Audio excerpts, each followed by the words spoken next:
네, 할렐루야. 우리와 함께 하시는 주님을 찬양합니다. 네, 날마다 이렇게 모여서 예배하고 기도하는 이 기도를 주님께서 받으시고 들으시는 줄 믿습니다. 그래서 주님께서 우리의 기도를 얼마나 기뻐하시는지 매주 주님이 저희를 기다리시는 것 같아요. 네, 여러분들 느끼십니까? 주님이 오늘 나를 기다리고 계신다. 할렐루야. 네, 저는 티플리 워십을 오면 느껴요. 주님이 우리를 기다리고 계신다. 오늘은 어떤 기도를 주님이 원하시고 또 어떤 민족을 위해 기도하기 원하시며 또 우리가 어떤 고백으로 주님께 나아가야 될까에 대한 그런 마음들을 좀 주시는 것 같습니다. 그래서 하나님께서 오늘 이 밤에 또 말씀을 나누고 기도할 때 주님의 마음과 또 주님께서 가장 기뻐하시는 것들을 우리 가운데 허락해 주실 줄 믿습니다. 그래서 저희 함께 말씀 한 구절 봤으면 좋겠는데요. 누가복음입니다. 네, 누가복음 20장 19절에서 25절 말씀입니다. 네, 누가복음 20장 19절에서 25절 말씀. 네, 저 한 절, 여러분 한 절 돌아가면서 읽도록 하겠습니다. 서기관들과 대제사장들이 예수의 이 비유는 자기들을 가리켜 말씀하신 줄 알고 즉시 잡고자 하되 백성을 두려워하더라.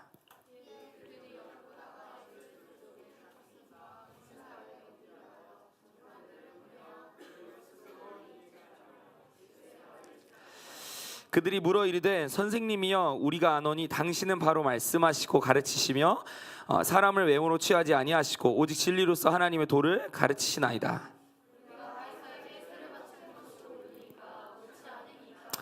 예수께서 그 관계를 아시고 이르시되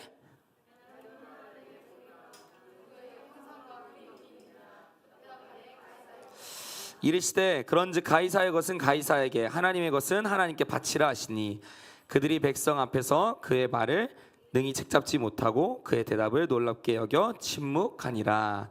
아멘. 네, 하나님이 또 하나님의 말씀을 하십니다. 오늘 말씀에 보면 특이점이 여러 가지가 있습니다. 또 잘 아시는 말씀이고 또 오늘 큐티 말씀이죠. 네, 매일 성경으로 큐티 하시는 분들은 큐티 말씀이실 텐데 말씀에 보면 특이점이 있습니다. 예수님을 시험하는 사람들이 있어요. 항상 말씀에 시험하는 사람들이 나오는데 사탄도 예수님을 시험했습니다. 예수님을 시험하면서 예수님을 유혹했죠. 근데 예수님 말씀으로 이기셨고, 근데 그 외에 예수님을 시험하는 사람들의 대부분을 보면 그러니까 하나님을 모르는 민족들이 아니었습니다. 구약 시대 때는 하나님의 통치 아래 있지 않은 민족들이 이스라엘 민족을 심판하기 위해서 혹은 이스라엘 민족을 깨우기 위해서 주님이 이방 민족을 세우셔서 이스라엘을 깨우십니다. 막 치시고 나라를 망하게 하시고 이스라엘 민족 어떻게 막 깨워요. 근데 신약 성경으로 딱 넘어와서 보면 예수님을 이렇게 좀 대적하거나 예수님 앞에 말씀 앞에 꼰지를 잡거나 예수님 앞에 막 말대꾸를 거는 사람들의 특징을 보면 하나님을 모르는 사람들이 아닙니다. 오히려 하나님을 잘 알던 사람들, 또 하나님에 대해서 누구보다 잘 아는 이 진리에 대해서 안다고 자부할 수 있는 사람들이 예수님 앞에 와서 딴지를 거는 거죠. 그래서 오늘 말씀에 보면 두 가지 종류의 사람들이 나옵니다. 우리 서기관과 대제사장이 나오는데요. 동우, 서기관이 누구죠?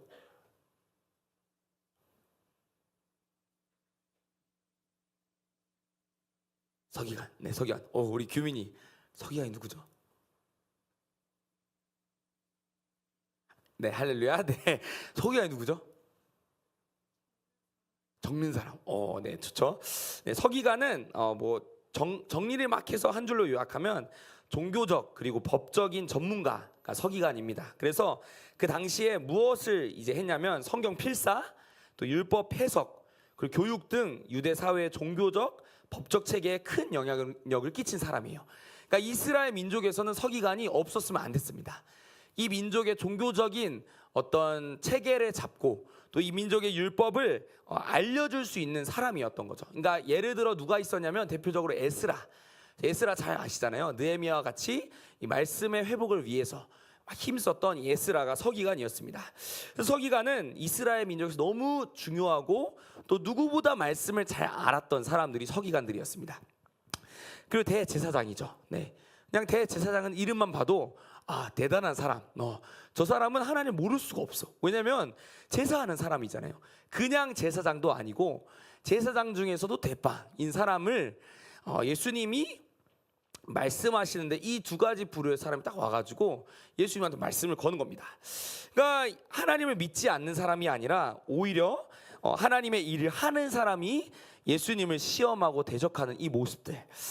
그러니까 오히려 하나님의 일을 한다고 하지만 서기관과 대제사장이 물론 그 직업이 나쁘다는 게 아닙니다. 그 직업은 필요했죠. 근데 이 사람들이 얼마나 타락했는지를 주님께서 우리 가운데 요즘 이제 사람들한테 말씀해 주시는 거죠. 서기관과 대제사장이 이제 무엇을 했는가에 대해서 오늘 말씀을 좀 나누기를 원합니다.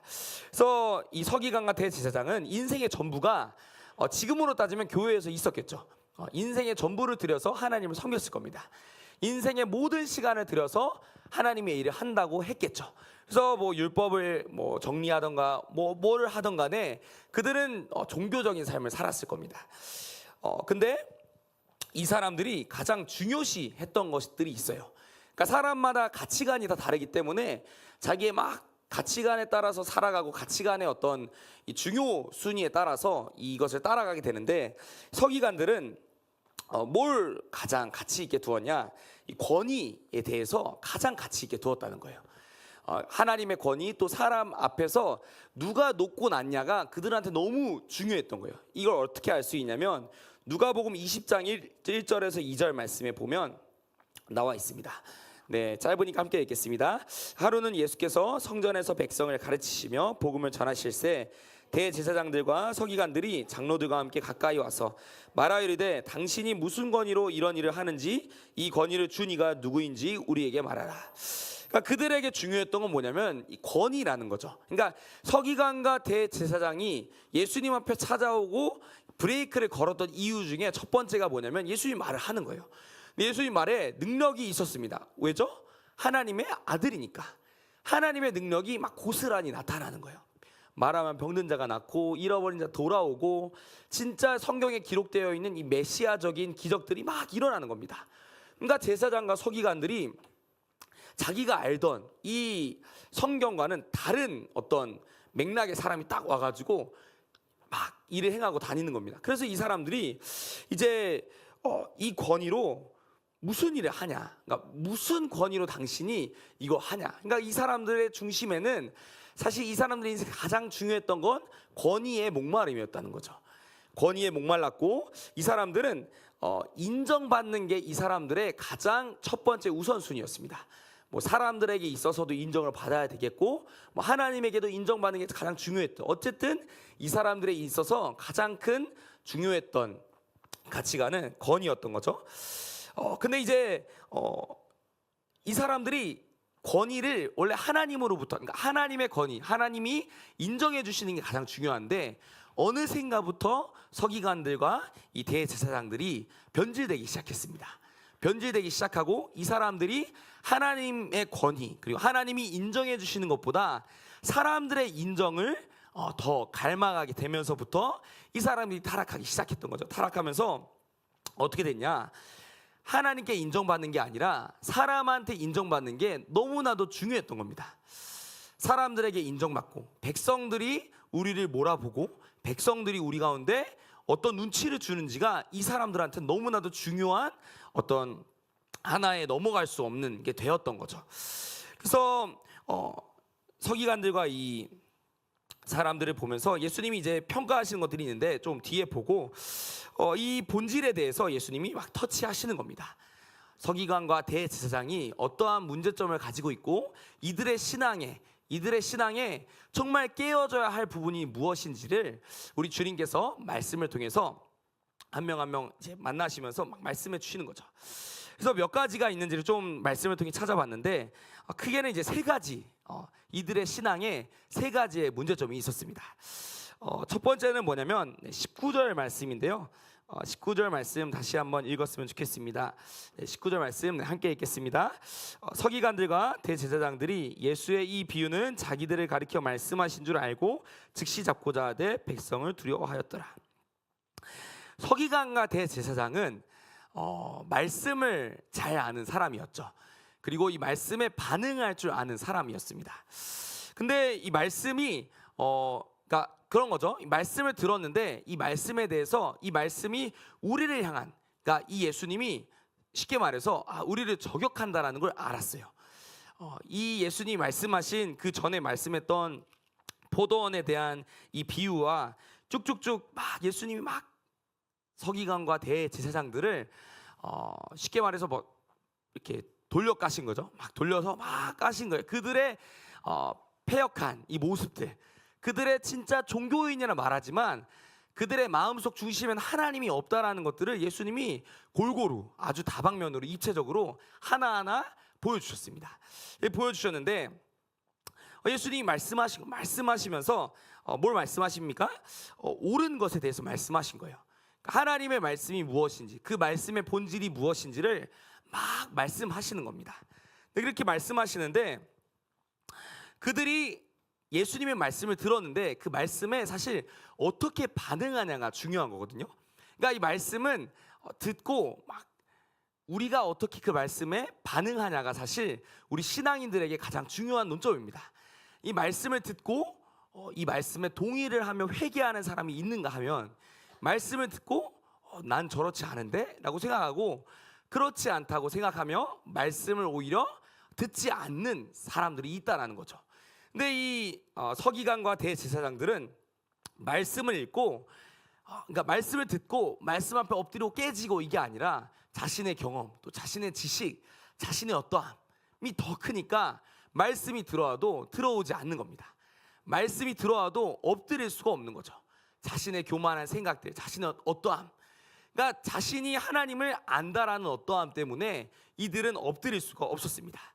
그리고 말씀 앞에 딱 섰고 예수님이 정확하게 그들의 문제를 딱 지적해 주시는데 이 말씀 앞에 깨어지지 못하는 모습들이 있었던 거죠. 그래서 진리 앞에 자기가 깨어지지 않는 마음, 진리 앞에서 내가 깨어지지 않는 거예요. 예수님이 옳은 말씀을 하시고 하나님이 옳은 말씀 막 하는데 절대로 이 말씀 앞에 깨어지지 않는 모습을 주님께서 보게 하십니다.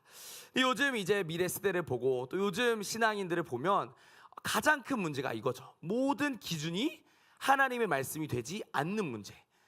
그러니까 모든 기준에 있어서 상황화가 돼버린다는 거예요. 그러니까 하나님의 절대적인 말씀이 있습니다. 하나님이 절대로 타협할 수 없는 말씀이 있어요.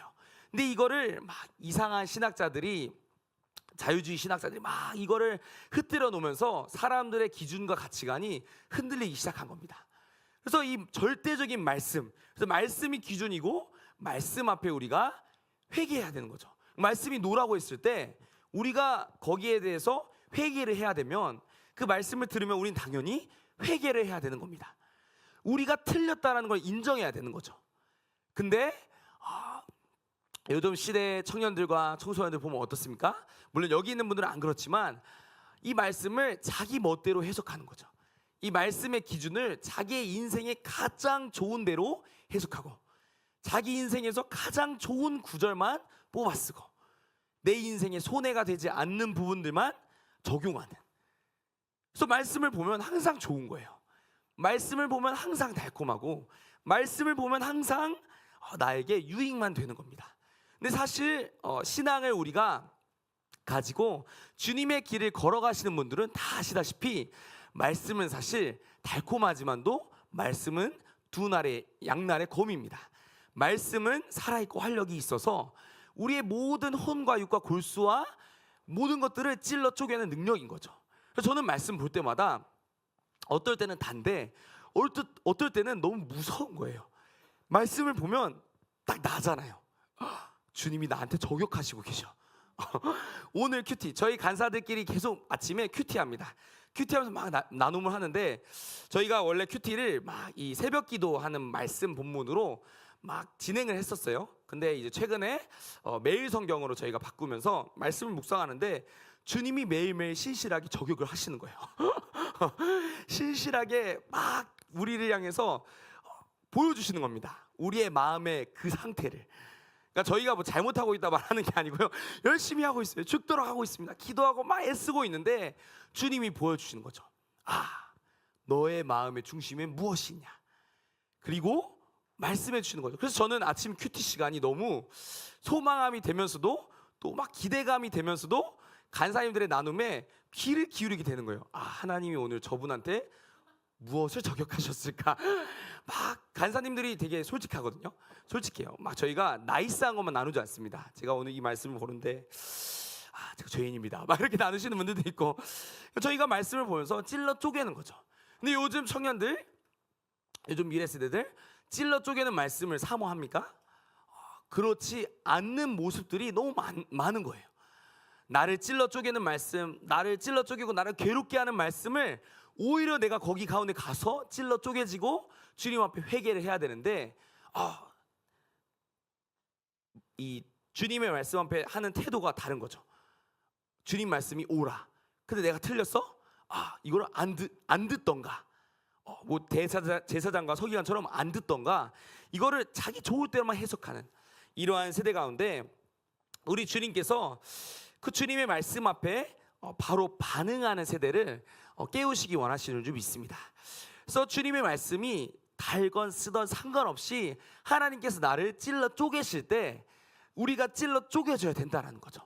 근데 대제사장과 서기관은 그렇지 못했습니다. 말씀 앞에 쪼개지지 못했고, 말씀 앞에 드러나지 못했고, 말씀 앞에 온전히 엎드리지 못하니까 주님 앞에 나아갈 수 없는 이러한 모습들을 보게 됩니다. 근데 그분의 말씀 앞에 우리가 깨어질 때 반드시 우리 가운데 유익이 있고 또 우리가 순종하게 되고 주님께서 우리를 성장케 하시는 줄 믿습니다.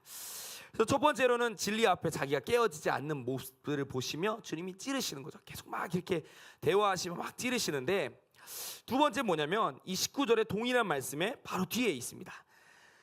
그들이 가르쳐 말씀하심인 줄 알고 즉시 잡고 했는데 뭘 보고 그들이 머뭇하냐면 백성을 두려워하더라 라는 말씀이 써 있습니다. 그러니까 이 말씀을 통해 우리가 알 수 있는 건 뭐냐면 서기관과 바리새인, 이 당시 서기관과 대제사장들은 백성을 두려워했다는 거예요. 그러니까 하나님을 두려워했던 것보다 백성을 두려워했습니다. 사실 예수님이 그들의 기준에서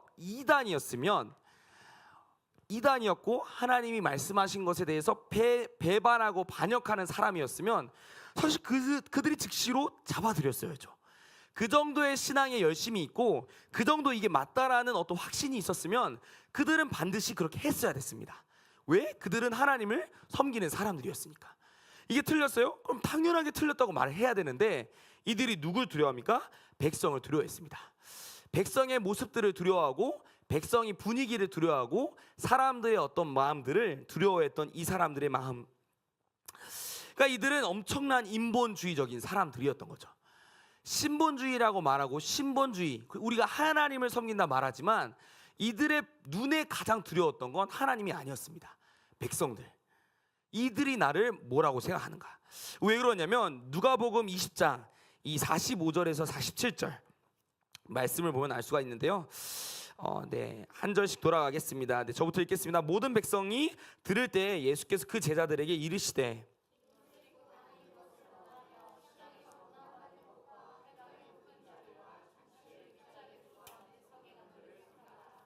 함께 읽겠습니다.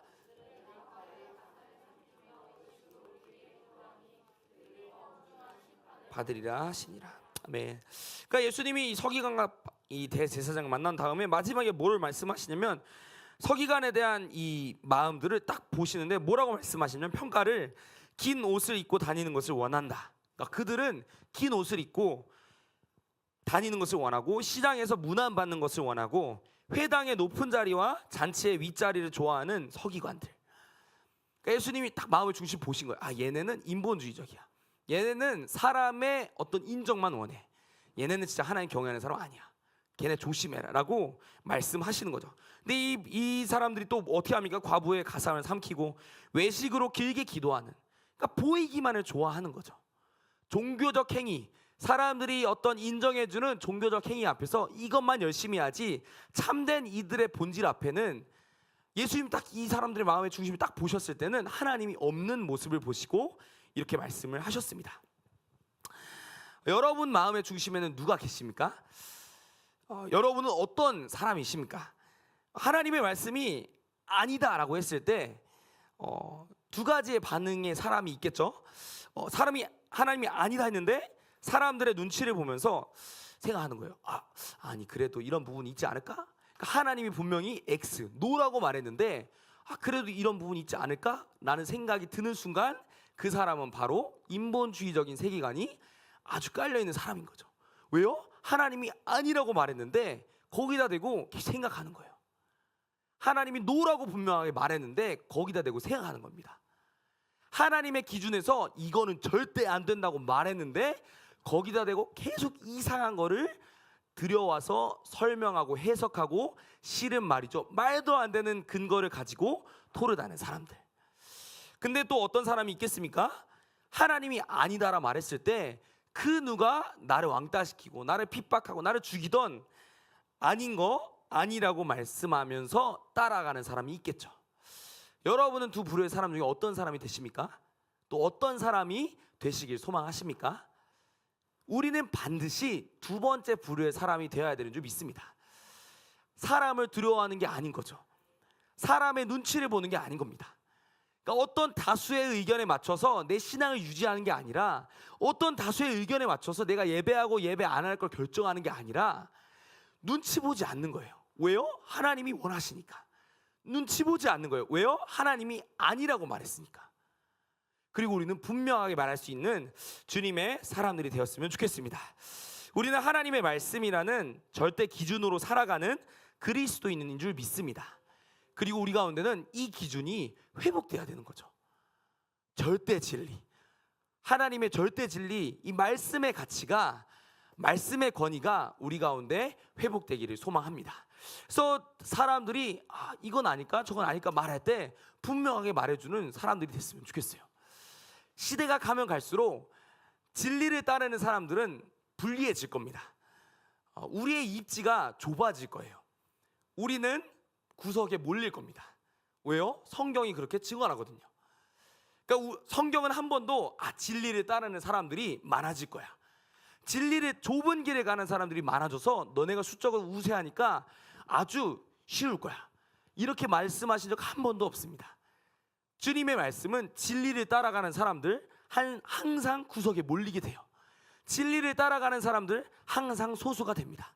진리를 따라가는 사람들 항상 고난과 핍박이 따라옵니다.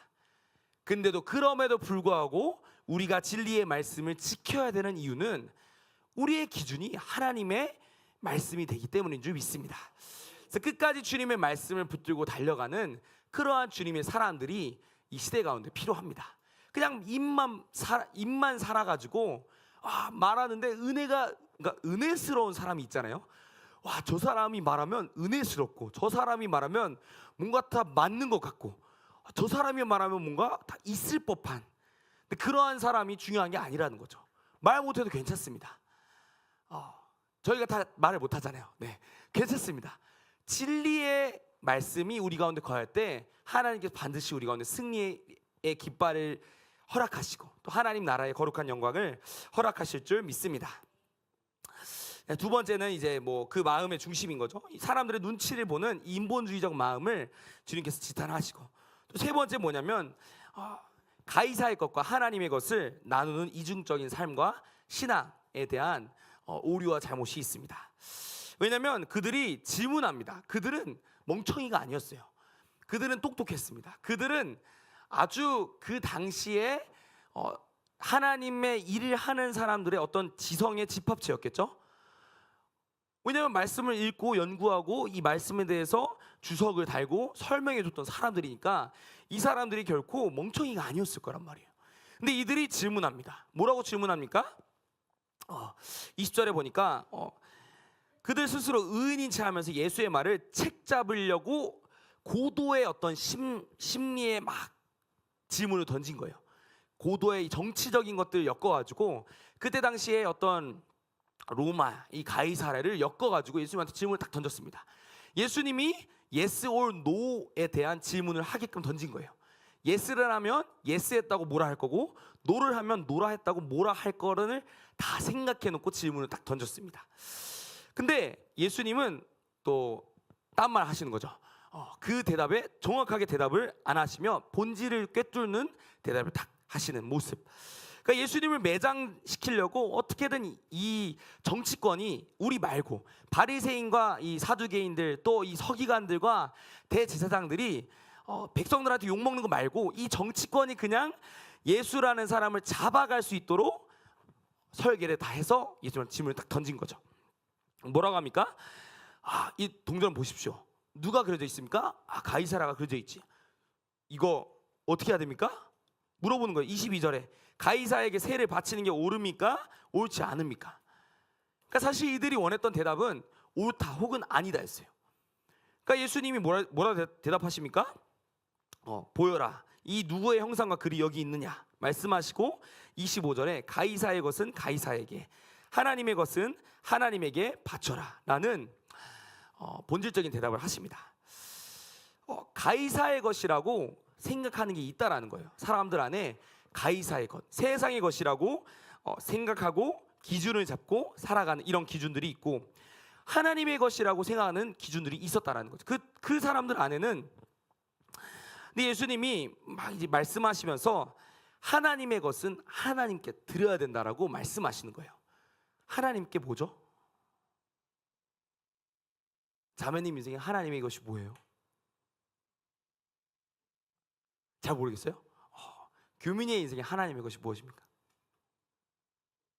전부. 할렐루야. 라인은 어떻게? 모르겠어요? 그렇죠? 그러니까 이게 질문이 되게 심도가 있는 게 뭐냐면 하나님의 것이라는 기준이 나에게 달라지면 내가 하나님을 인식하는 게 달라지는 거예요. 그러니까 내가 하나님을 뭐 50만큼만 생각하면 하나님의 것은 50만 되는 겁니다. 그러니까 그 사람의 신앙이 어떠냐에 따라서 사실 하나님의 것이 바뀌게 되는 이 말도 안 되는 질문이죠. 근데 하나님의 것이 바뀔 수 있습니까? 안 바뀐다는 거예요. 왜요? 하나님은 이 세상을 창조하신 분, 이 세상을 시작하신 분, 이 세상을 끝내시는 분이 하나님이신 거예요. 그러니까 이거 절대 바뀌지 않아. 근데 내가 이건 하나님의 것이라고 생각합니다라고 대답하는 수준이 결국 뭐냐면 나의 신앙의 수준이 되는 거죠. 그러니까 내가 이 정도는 하나님의 것이고 요건 잘 모르겠고 요건 내 거 같은데 라고 생각하는 순간 나는 하나님을 이만큼만 하나님을 통치받는, 그러니까 하나님은 이러한 사람이라고 이러한 분이라고 증명하게 되는 거예요. 그러니까 이 질문에 대한 대답에 우리가 모든 것이 주님께 왔습니다, 모든 것이 주님의 것이라는 대답이 안 나온다면 우리의 신앙을 점검해 볼 필요가 있다는 거죠. 그러니까 예수님은 하나님의 것은 하나님께 바치라 그랬습니다. 예수님이 모든 것을 바치라고 안 했어요. 하나님의 것을 하나님께 바쳐라. 그러니까 우리의 삶에서 내가 하나님의 것이라고 생각하는 게 있다면 하나님께 가야 되는데, 그러니까 내 신앙이 얼마나 하나님을 사랑하는지에 따라서 대답이 달라진다는 거죠. 그래서 제가 곰곰이 생각해 봤습니다. 그러면 이 종류가 무엇이 있을까? 이 범주가 뭐가 있을까? 막 생각하는데 일단 첫 번째 나온 게 시간이었어요. 시간은 내 건가 하나님 건가? 막 많은 사람들이 자기가 자신의 인생을 지혜롭게 쓰려고 막 생각하는데 결국 이 시간조차도 주님의 것인 거예요. 왜냐하면 우리가 언제 죽을지 모릅니다. 그리고 언제 어떤 일이 당할지 몰라요. 근데 이 시간을 우리의 것이라 말할 수 없다는 거죠. 왜? 내 앞길도 모르니까. 내 미래를 내가 몰라요. 내 미래가 어떻게 될지 누구한테 물어봐도 대답해 줄 수 있는 사람 한 명도 없습니다. 누가 계십니까? 하나님. 그러니까 시간도 하나님의 거. 그래서 막 생각해 봤어요. 물질은 다 하나님의 건가? 이 핸드폰 이거 장모님이 사주셨는데 누구 거지? 하나님 건가? 생각해보면 하나님 거예요. 왜요? 이 물질을 줄 수 있었던 분 누구십니까? 하나님. 이 물질을 허락하신 분 하나님. 막 계속 생각이 깊어지는 겁니다. 그러면 내 생각, 내 건가? 하나님 건가? 내가 멋대로 생각하고 있는 것 같은데 근데 막 결론 뭐였어요? 하나님 거예요. 내 생각조차도 하나님의 겁니다. 그리고 내 감정 하나님 건가? 내 건가? 이런 계속 생각들이 드는 거죠. 내 경험 내 건가? 하나님 건가? 내 지식 하나님 건가? 내 건가? 막 모든 부분들에 대입해서 생각했을 때 우리가 하나님의 것이 아니라고 대답할 수 있는 게 하나도 없다라는 거죠. 그러니까 우리 주님이 원하셨던 건 뭐냐면 우리한테 생각할 기회를 주신 것 같아요. 첫 번째 뭐냐면 하나님의 것이라고 말하면서 또 나를 위해 숨겨둔 영역이 있냐를 물어보시는 것 같아요. 하나님의 것이라고 말하고 하나님의 것이라고 고백하지만 그럼에도 숨겨놓은 내 어떤 어두운 면에 이 죄성이 숨겨놨던 거, 내 죄악이 원하는 그 나의 바운더리가 있는지를 주님이 물어보시는 거죠. 두 번째 뭐냐면 하나님의 것이라고 말했지만 실제적으로 드리지 않은 부분이 있다라는 거예요. 하나님의 것이라고 내가 고백했지만 실제적으로 내 인생에서 드리지 않는 거, 뭐 여러 가지가 있을 수 있습니다. 뭐 친구한테 약속했던 약속이 있을 수도 있고, 하나님께 뭐 내가 뭐 11조가 될 수도 있고, 헌금 생활이 될 수도 있고, 뭐 여러 가지가 있겠죠. 근데 하나님께 내가 드리겠다고 말만 해놓고 드리지 않는 부분이 있는가를 우리가 볼 수 있다는 거죠. 뭐 여러 가지가 있을, 사람마다 다 다르겠지만 우리 가운데 하나님께 드리겠다라고 말씀하신 모든 것들 다 주님께 드리는 우리가 됐으면 좋겠습니다. 주님께서 오늘 기도할 때 그것이 생각나게 하실 줄 믿어요. 저는 어떤 게 있었냐면 제가 이 단체에 들어오게 될 결정적인 사건이 있었습니다. 저는 제 야망이 있었어요. 군대에서 뭐 많이 말한 것 같지만 한 번 더 말했습니다. 군대 야망이 있었는데 나는 비즈니스 해야 되겠다. 왜냐면 멋있잖아요. 일단 멋있고 비즈니스 선교는 세상에서도 멋있다 말하고 하나님 나라에서도 멋있는 거예요.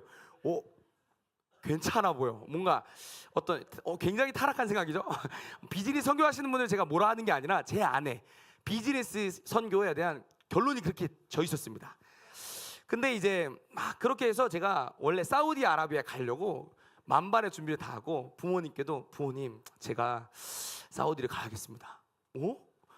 뭐 말씀 많이 하셨지만 생략하겠습니다. 막 하는데 갑자기 고모가 찾아오시는 거예요. 뜬금없이 큰 고모가 기도의 사람이셨거든요. 고모가 찾아오셔가지고 들으신 겁니다. 학교를 때려치고 노아가 학교를 때려치고 사우디를 간다더라가 고모한테까지 들어간 거예요. 고모가 딱 오셔서 정신 나가냐고 물어보셨어요.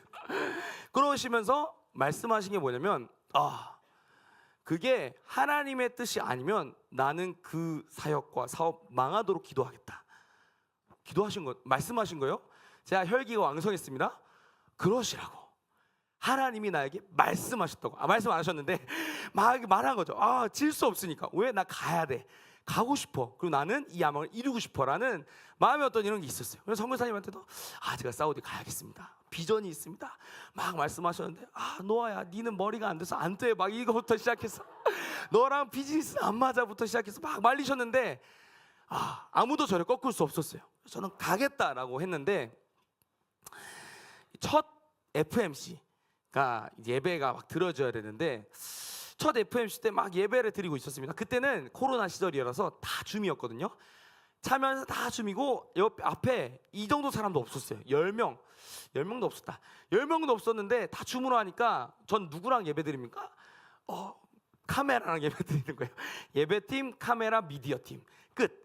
그러니까 온전히 하나님께 집중할 수 있는 시간이 됐겠죠. 그래서 막 기도하는데 하나님이 진짜 이 뚜껑을 딱 여셨다는 느낌이 들었어요.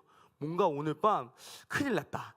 주님 만나겠다라는 생각이 딱 들었는데 그때 주님 만나면 보통 듣고 싶은 말 있잖아요. 저는 어떤 말이 듣고 싶었냐면 사랑하는 내 아들아 이런 말씀을 듣고 싶었거든요. 그래서 주님이 만나주시면 이런 말씀 해주시겠죠. 내가 진짜 힘든데 인생이 너무 어렵고 그럼에도 내가 어쨌든 선교하겠다 했는데 위로해 주시지 않을까 이런 생각이 있었는데 딱 주님이 저를 만나주시면서 딱 한마디 하셨어요.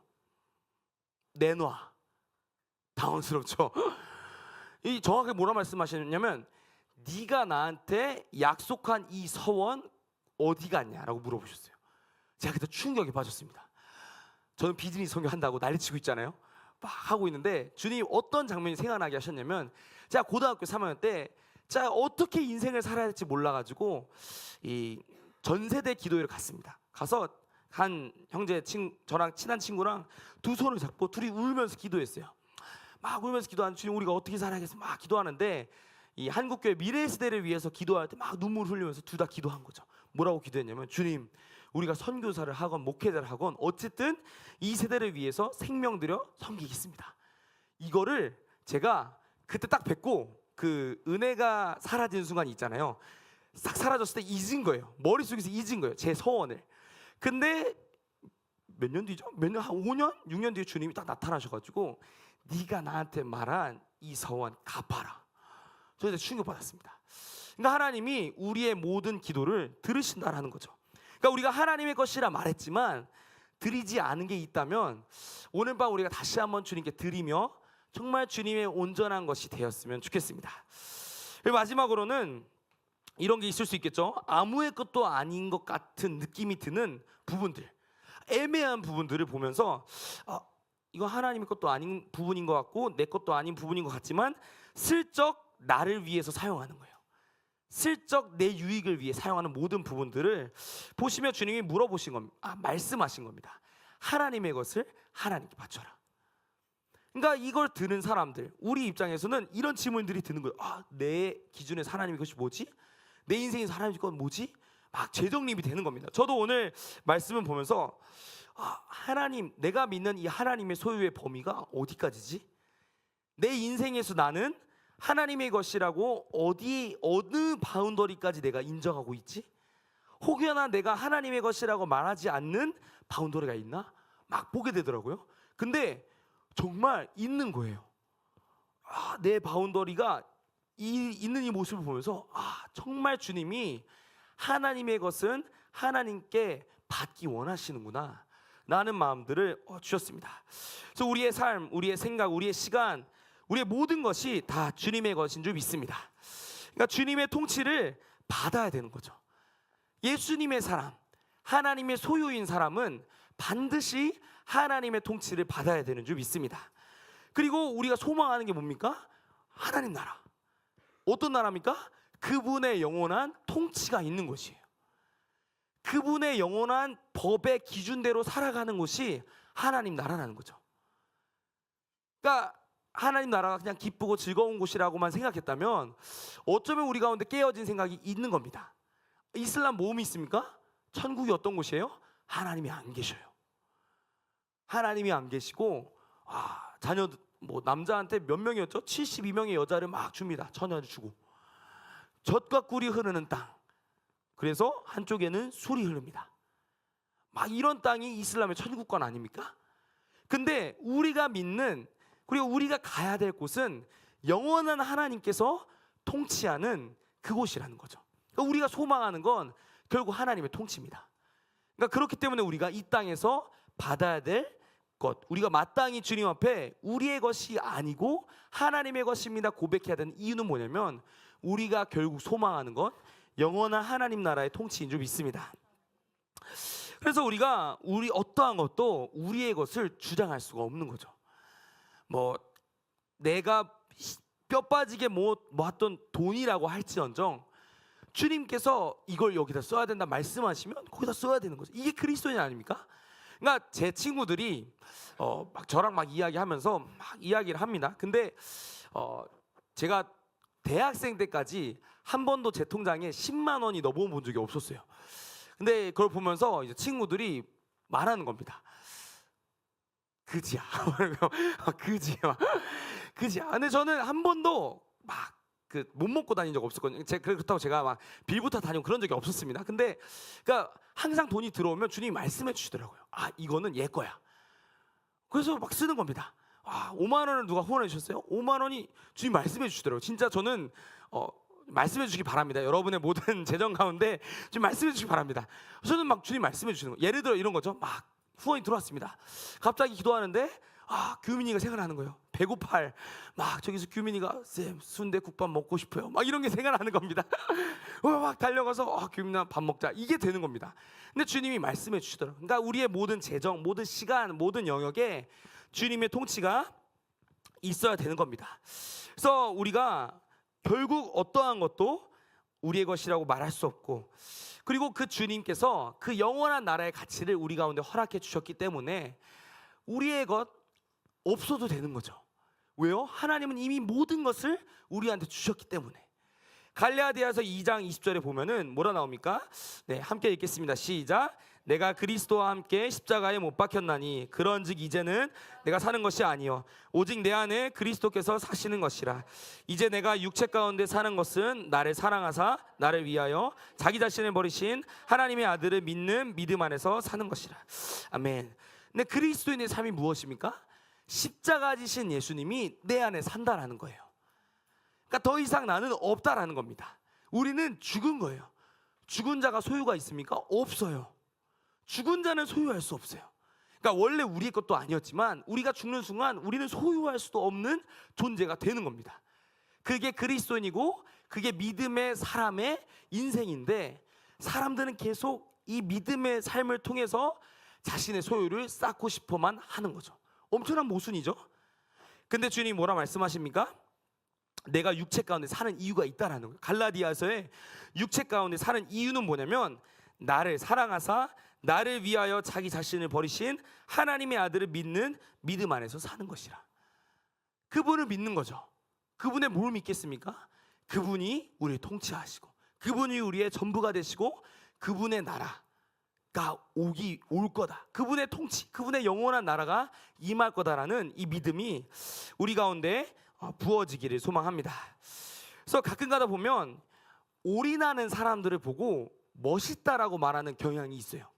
뭐 예를 들어서 신앙 막 이렇게 열심히 믿음 생활하는 사람들을 보면 멋있다라고 말하는데, 근데 이게 잘못된 거예요. 왜냐하면 올인하는 사람들이 멋있는 게 아니라 올인하는 게 그리스도인의 당연한 삶입니다.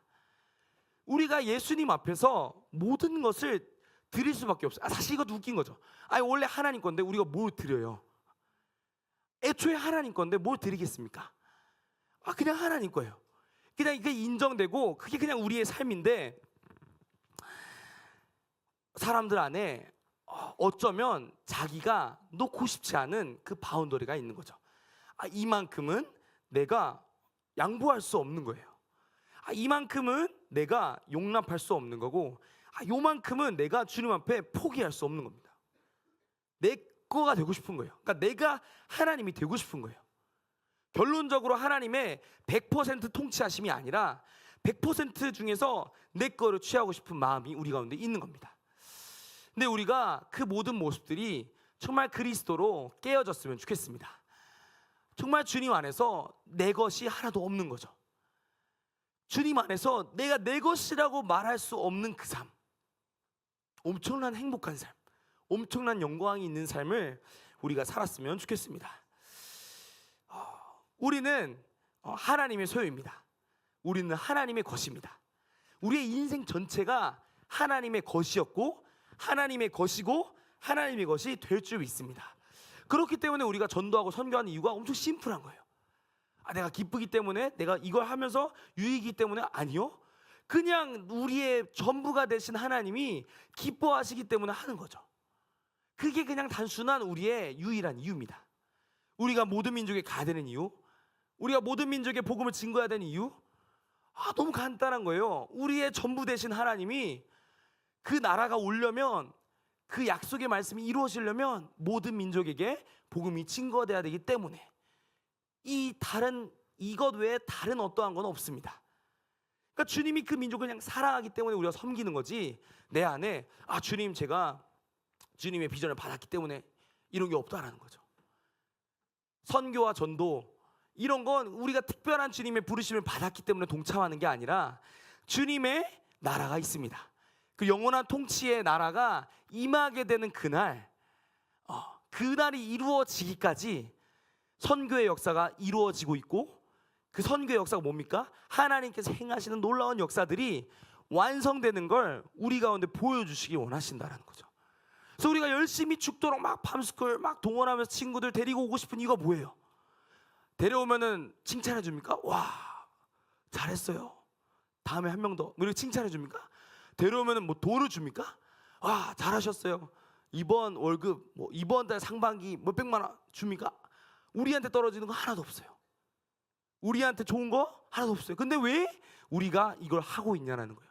우리가 왜 이걸 위해서 달려가고 있냐라는 거예요. 왜요? 저들도 저걸 해야 되는 게 당연하거든요. 그러니까 저들이 저걸 안 하고 있는 게 이상한 거예요. 그러니까 우리가 하고 있는 이게 이상한 게 아니라 이게 당연한 거고, 안 하고 있는 게 뭔가 잘못된 거라고. 그러니까 예수를 믿었어요. 주님의 나라를 들어가기 원하십니까? 당연히 원하겠죠. 그러면 뭘 위해 살아야 돼요? 주님의 나라를 위해 살아야 해요. 이게 당연한 그리스도인의 섭리고, 초대교회로부터 전해져 왔던 신앙이 주님 다시 오시는 그 신앙이었어요. 너희가 본 그대로 다시 오시리라의 믿음이 초대교회의 신앙이었다고. 그게 막 내려오고 있는데 뭐가 우리 가로막았습니까? 개인주의 신앙과 자유주의 신앙과 여러 가지 막 하면서 2000년 지나도 예수님 안 왔잖아. 너 죽을 때까지 안 올 수 있어. 이런 신앙과 어떤 이야기들이 우리의 신앙을 갉아먹기 시작한 겁니다.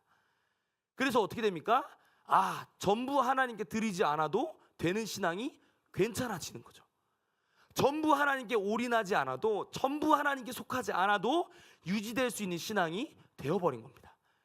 그런 사람이 주님의 다시 오심을 소망할 수 있겠습니까? 난 내 인생 전부가 주님의 것이고 주님의 나라가 임했으면 좋겠고 주님의 영원한 통치가 임했으면 좋겠는데, 나는 이 소망이 있어야 정말 주님의 소유가 될 수 있고 주님이 원하시는 그 일을 이루어갈 수 있는 줄 믿습니다. 이 마지막 시대 어떤 시대입니까? 평안한 시대입니까? 평화가 임합니까? 아니요. 성경은 뭐라고 증언합니까? 사랑이 식어져가는 시대가 될 거다. 저는 이번 미얀마 지진 사건 딱 보고 영상 보면서 진짜 말씀 한 구절 딱 떠올랐어요. 나라가 나라를 대적하면 일어날 거고 기근과 지진이 더 많이 일어날 거다라는 말씀이 딱 지나가면서 시작인가? 라는 생각이 문득 드는 거예요. 문득 들면서 전 세계 상황을 보니까 전 세계 나라 중에서 평안한 나라 있습니까? 없다라는 거죠. 모든 민족이 난립니다. 모든 민족이 난리예요. 막 진짜 난립니다. 트럼프 대통령 되면서 우리나라 탄핵되면서 난리가 막 전 세계를 덮고 있는데 절대로 이 세상은 평안해질 수 없습니다. 우린 평안을 소망하죠. 주님께서 막 유혈 사태가 없었으면 좋겠는 소망이 있습니다. 근데 날이 가면 갈수록, 시대가 저물면 저물수록 시대는 점점 어두워질 겁니다. 그리고 나라가 나라를 대적하면 일어나겠죠. 그리고 모든 민족이 복음 증거되는 이 시간까지 모든 민족이 들고 우리를 핍박할 겁니다. 좁은 길을 가는 사람들 보면서 죽이려고 할 거예요. 근데 주님은 다시 오실 줄 믿습니다. 그래서 제가 생각해 봤어요. 민족이 민족을, 나라가 나라를 대적하면 일어나고, 가면 갈수록 시대는 어두워지고 어려워지고 상황이 쉽지 않아질 텐데, 저희가 오늘 간사공동체 막 예배 드리는데 이런 막 고백들이 막 나오기 시작하는 거예요. 우리가 팜스쿨 1차 캠프 하고 있는데 전쟁 날 수도 있겠구나, 막 이런 생각이 드는 거죠. 어떡하지? 예배 인도하고 있다가 짐 싸가지고 군대로 저기 진제자 간사님 어디 가세요? 제가 발령을 받아가지고요. 막 형제들 다 사라지는 엄청난 캠프. 물론 이런 일이 막 곧 올 거다 뭐 이런 건 아니지만, 그러니까 이런 시대가 도래한다는 거죠. 근데 이런 시대가 올 때에 어떤 사람들이 일어날까? 그리고 어떤 사람들이 주님 앞에 쓰임을 받을까를 생각했을 때, 주님이 그래서 능력 있는 사람들을 원하는 게 아니구나. 시대가 저물면 저물수록 정말 하나님밖에 없는 사람을 주님 원하시겠다. 왜요? 정말 어려운 거예요. 가면 갈수록 우리의 통장은 어려워질 겁니다. 우리의 모든 게 다 어려워질 거예요. 쉽지 않아질 겁니다. 상황이, 환경이, 막 그리스도인들이 살아가는 모든 인생이 쉽지 않은 시대가 막 오겠죠. 근데 그럴 때일수록 그리스도인의 고백들이 뭡니까? 내 것이 원래 없기 때문에 정말 하나님만 의지할 수 있는 정말 순결한 세대, 새벽 이슬과 같은 이 하나님의 청년들이 반드시 일어나겠구나라는 어떤 소망의 말씀을 제게 해주셨습니다. 그래서 예수밖에 없는 사람들로 우리가 됐으면 좋겠습니다. 하나님의 소유가 됐으면 좋겠어요. 전적인 100%의 그 주님의 통치가 우리 가운데 있었으면 좋겠습니다. 그래서 우리 모든 삶의 생각이 주님 다시 오심 이것밖에 없었으면 좋겠어요. 그러니까 우리가 뭐 종말론적으로 다가가가지고 뭐 막 막 사람들처럼 막 가서 몇 시 몇 분에 주님 오십니다 이게 아니라 우리의 삶의 모든 게 정말 주님 다시 오심을 소망하는 간절한 신부의 삶이 됐으면 좋겠습니다. 마지막은 결론은 결혼으로 끝난다고 저희 공동에서 계속 막 이야기하잖아요. 생각했는데 신부는 그럼 결혼을 어떻게 준비합니까? 대충 준비합니까? 아닌 거죠. 소망함이 있는 겁니다. 결혼식의 영광, 신랑과 하나 되기 원하는 그 신부의 갈망이 있는 겁니다. 정말 그 신부의 영성이 우리 가운데 다시 한번 회복되고 정말 100% 우리가 주님의 것입니다라고 고백하게 되는, 그래서 주님이 우리를 보실 때 우리를 사용할 수밖에 없는 그러한 주님의 사람들이 됐으면 좋겠습니다. 그러한 사람들로 주님께서 우리를 이 자리 가운데 불러주셨고 그러한 사람들로 주님께서 우리를 이끌어 주실 줄 믿습니다. 우리 좌우에 계신 분들에게 함께 고백했으면 좋겠습니다. 당신은 하나님의 소유입니다. 100% 하나님 겁니다. 네, 저희 시간 함께 찬양하고 기도했으면 좋겠는데요. 네, 함께 괜찮으시면 자리에 일어나셔서 저 함께 찬양하며 주님께 나아갔으면 좋겠습니다.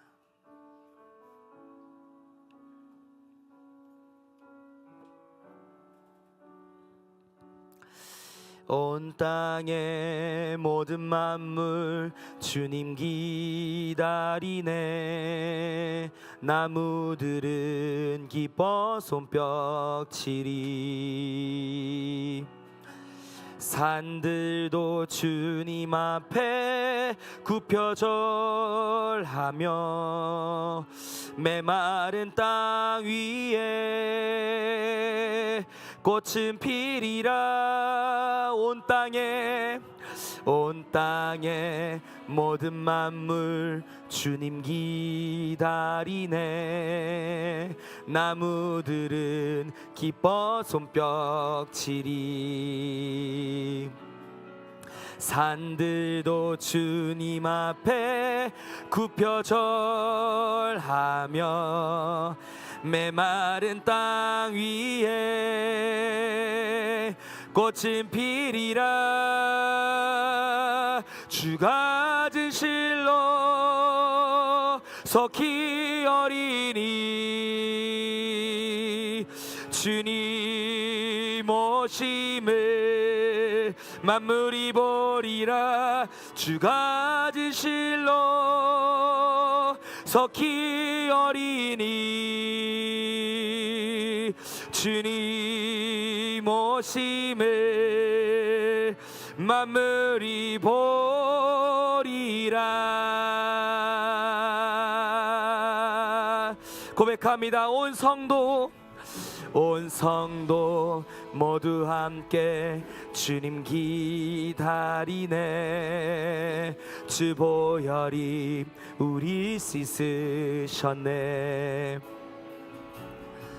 거룩한 사랑으로 하나 되어서 주님의 신부로 선포하리라. 온 성도 모두 함께 주님 기다리네. 주 보혈이 우리 씻으셨네. 거룩한 사랑으로 하나 돼 주님의 신부로. 아멘. 선포하리라. 주가 진 실로 석희 어린이 주님의 길을 예비하리라. 주가 진 실로 석희 어린이 주님의 길을 예비하리라. 주가 진 실로 석희 어린이 주님의 길을 예비하리라. 주가 진 실로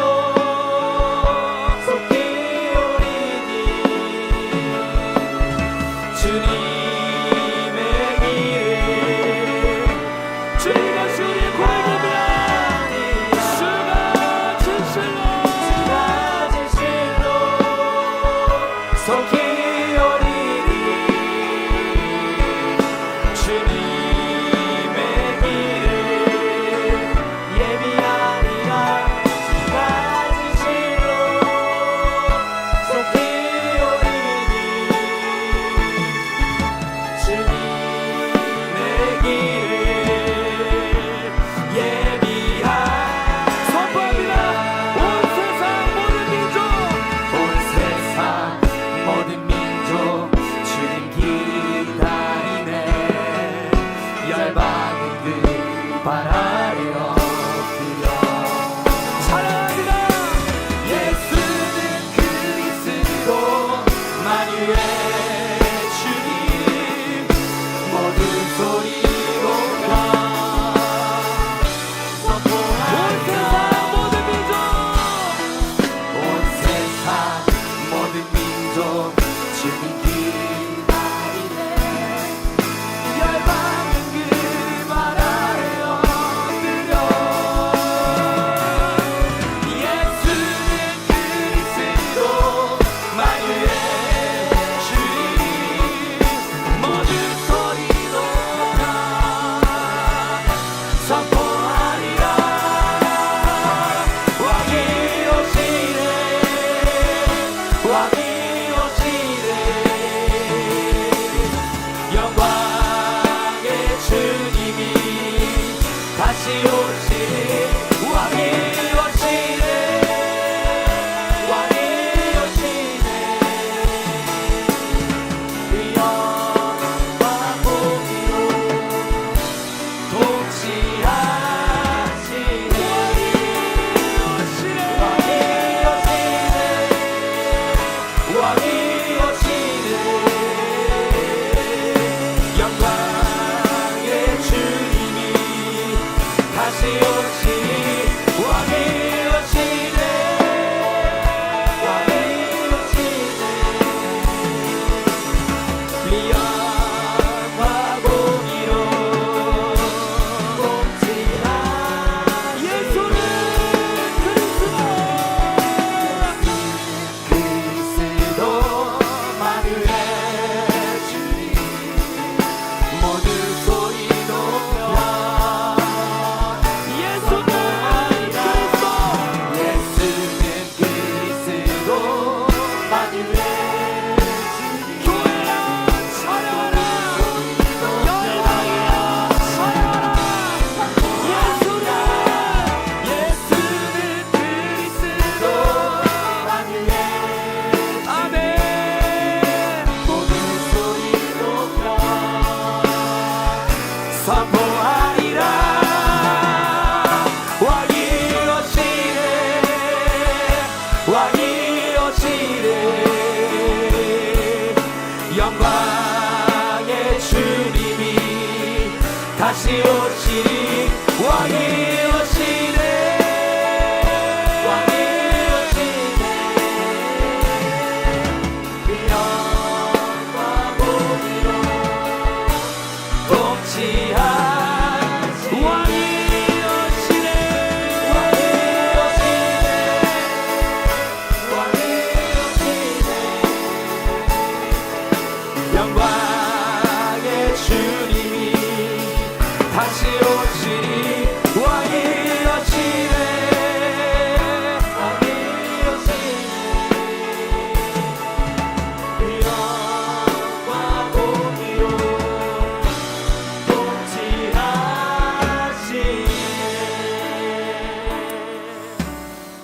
우리 함께 기도하겠습니다. 우리 주님께서 우리 가운데 말씀하십니다. 가이사의 것은 가이사에게 하나님의 것은 하나님에게 바쳐라.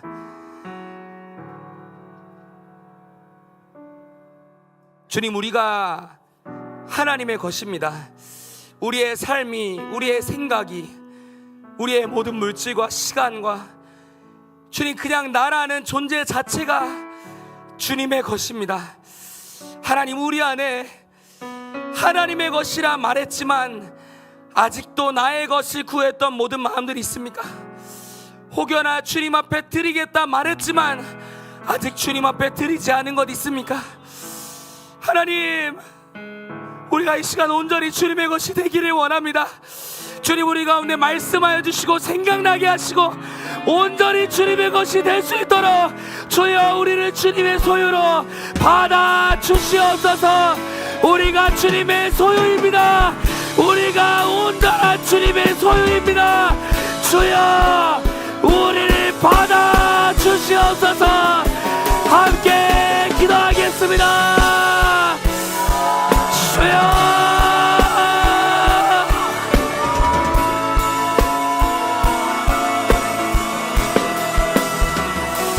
하나님이시여, 하나님이시여,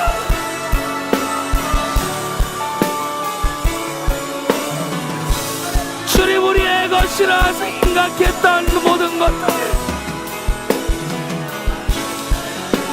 나의 주권이라 생각했던 모든 것들, 나의 영역이라 생각했던 모든 것들 다 깨어지게 하여 주십시오.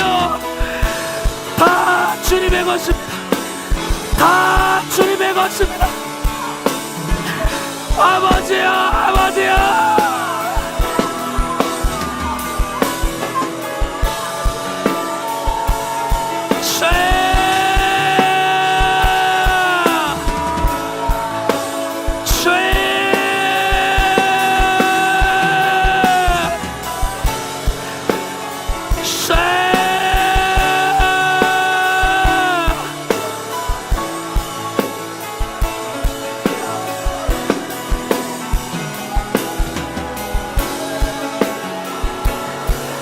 하나님, 하나님, 주여,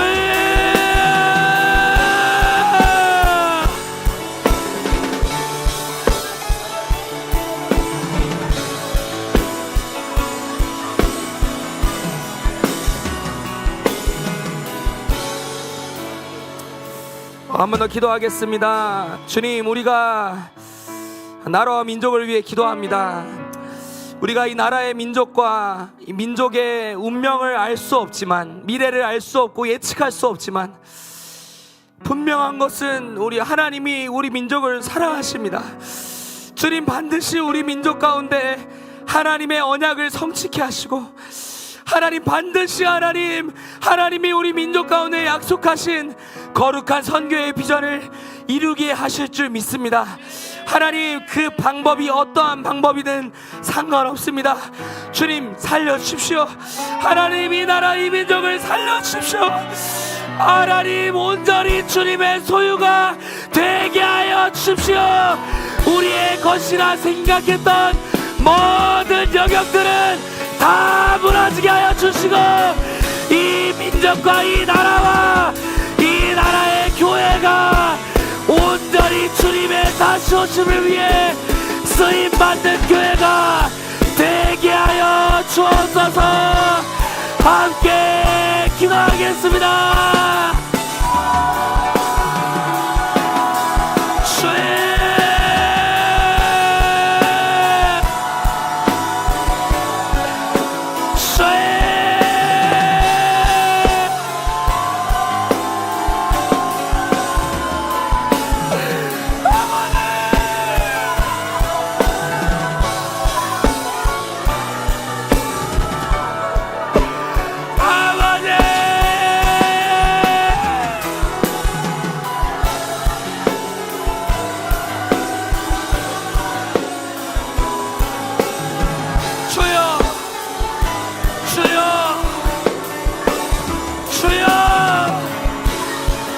다시 한번 부흥을 주십시오. 다시 한번 부흥을 주십시오. 다시 한번 부흥을, 다시 한번 부흥을 주십시오. 주의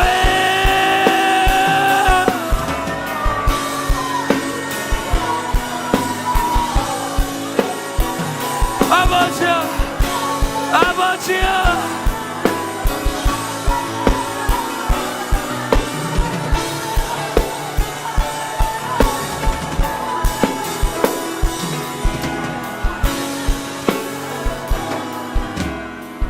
우리 마지막으로 함께 기도하실 때 우리 한국교회를 대표하여 함께 기도하겠습니다.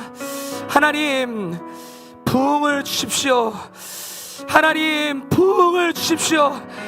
하나님, 우리를 위한 게 아니라 하나님, 우리가 그 끝날까지, 주님, 우리의 생명이 다할 때까지, 하나님, 우리의 힘이 다할 때까지 열방의 민족을 살리는데 우리의 모든 것을 다 쏟겠습니다. 미전도 종족 선교를 위해 쏟을 수 있는 거룩한 선교 부흥이 다시 한번 한국에 시작되게 하여 주옵소서. 한국교회여, 선교하며 일어날지어다. 모든 민족을 향하여 달려갈지어다. 선교 부흥을 허락하여 주옵소서. 함께 기도하겠습니다. 주여,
왕이여시네, 영광의 주님이 다시 오시네. 아멘. 오시네, 왕이여시네, 위엄과 공의로 왕이여시네.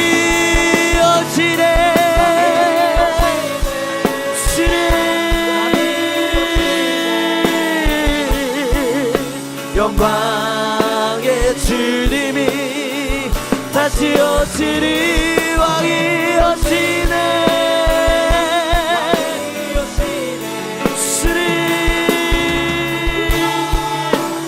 주님 아멘. 통치한 왕이 오시네, 왕이 오시네, 왕이 오시네. 영광의 주님이 다시 오시리. 왕이 오시네, 왕이 오시네, 위엄과 공의로 통치하시네. 왕이 오시네, 왕이 오시네. 영광의 주님이 다시 오시리. 왕이 오시네, 왕이 오시네, 위엄과 공의로 통치하시네.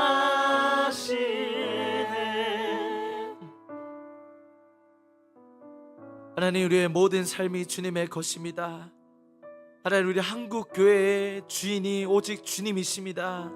하나님, 주님 앞에 우리의 모든 삶을 드리고 우리의 전부를 드려서 주님만을 섬기기를 원합니다. 주님, 우리 가운데 은혜로 허락하신 그 모든 것들 우리의 것 아니라 주님의 것이오니 주님, 우리의 모든 삶을 드려 주님의 오심을 예비하며 하나님의 나라를 위하여 살아가게 하여 주시옵소서. 하나님, 우리가 영원한 천국 소망으로 살아가게 하여 주옵소서. 주님, 우리 한국교회가 주님 앞에 서원했던 그 10만 선교사의 서원을 갚으며 일어나게 하여 주시옵소서.